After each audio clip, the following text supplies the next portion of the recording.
सारे बहन भाइयों ने राधे राधे। एकादशी की हार्दिक शुभकामनाएं।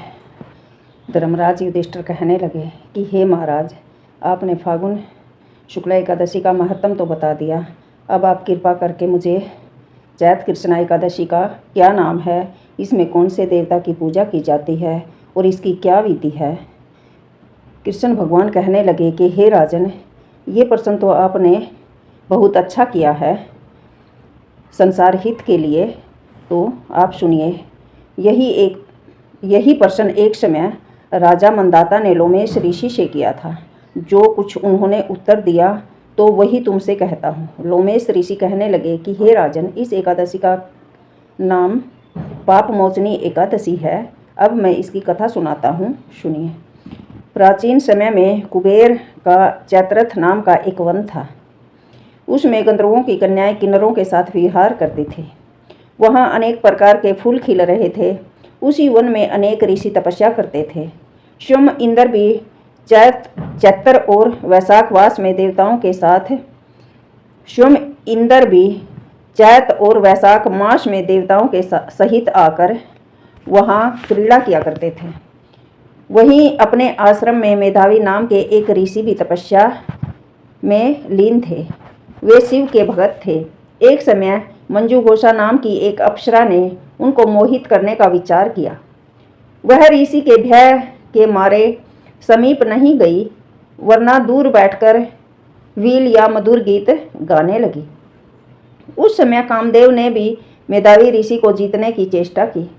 उन्होंने उस सुंदर अप्सरा के भू को धनुष, कटाक्ष की डोर, नेत्रों की धनुष की लचक, कुंचों को कुरी बनाकर मंजू घोषा को सेनापति बनाया।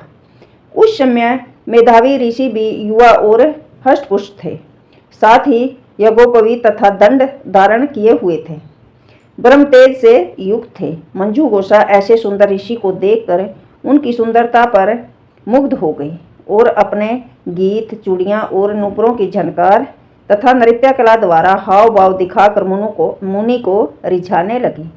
पर्याप्त समय तक यह क्रम चलता रहा और अंत में कामदेव ने ऋषि को पराजित कर दिया।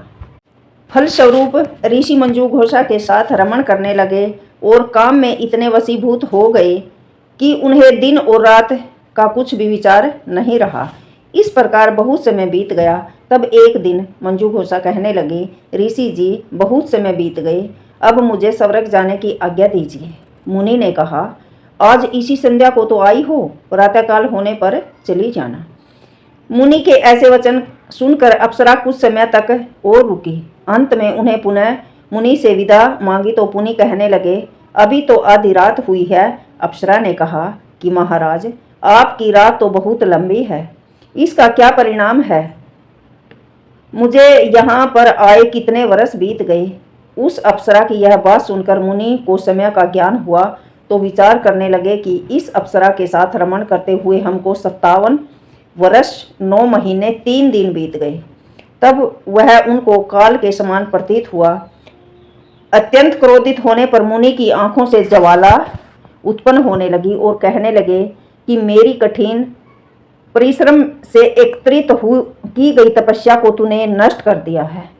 तू महापापनी और दुराचारणी है, तुझे धिक्कार है। तूने मेरे साथ घात किया है, इसलिए मैं तुझे श्राप देता हूँ कि तू पिशाचनी हो जा। मुनि के श्राप से मंजू घोषा तत्क्षण ही पिशाचनी हो गई और भयभीत होकर मुनि से प्रार्थना करने लगे कि महाराज, इस श्राप का कोई निवारण तो होगा। अप्सरा के ऐसे दीन वचन सुनकर मुनि बोले, हे दुष्टे, यद्यपि तूने मेरा बहुत अनिष्ट किया है, बहुत बुरा किया है, परंतु फिर भी मैं तुझे श्राप से छूटने का एक उपाय बताता हूँ। चैत्र मास के कृष्ण पक्ष की एकादशी का नाम पाप मोचनी है और यह सब प्रकार के पापों का नाश करने वाली है। उसका व्रत करने से पिशाच योनि से मुक्ति हो जाएगी। ऐसा कहकर मेधावी ऋषि अपने पिता च्यवन ऋषि के आश्रम में चले गए और मेधावी को देखकर च्यवन ऋषि कहने लगे, हे पुत्र, तूने ऐसा क्या किया कि जिससे तेरा सारा पुण्य क्षीण हो गया। मेधावी कहने लगे, पिताजी, मैंने अप्सरा के साथ रमण करके घोर पाप किया है। अब इस पाप से छूटने का प्रायश्चित मुझे बताइए। तब च्यवन ऋषि बोले, हे पुत्र, चैत्र मास के कृष्ण पक्ष की पाप मोचनी एकादशी का व्रत करने से सब पापों का नाश हो जाता है, इसलिए तुम इस व्रत को करो। पिता की आज्ञा पाकर मेधावी ऋषि ने इस व्रत को किया, जिससे उसके सब पाप नष्ट हो गए और वे पवित्र हो गए। उधर मंजूगोसा भी व्रत के प्रभाव से पिशाच योनि से छूटकर दिव्य देह धारण करके स्वर्ग को चली गई।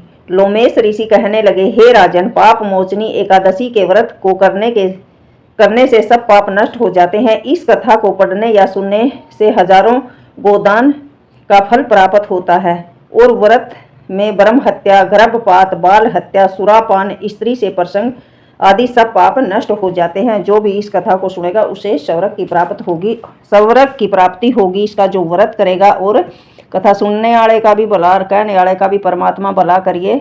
बोलो एकादशी मैया की जय। राधे राधे। ओम नमो भगवते वासुदेवाय। इस मंत्र का जाप करते हुए जागरण जरूर करें जो भी इस व्रत को करो। ओम नमो भगवते वासुदेवाय नमः। राधे राधे।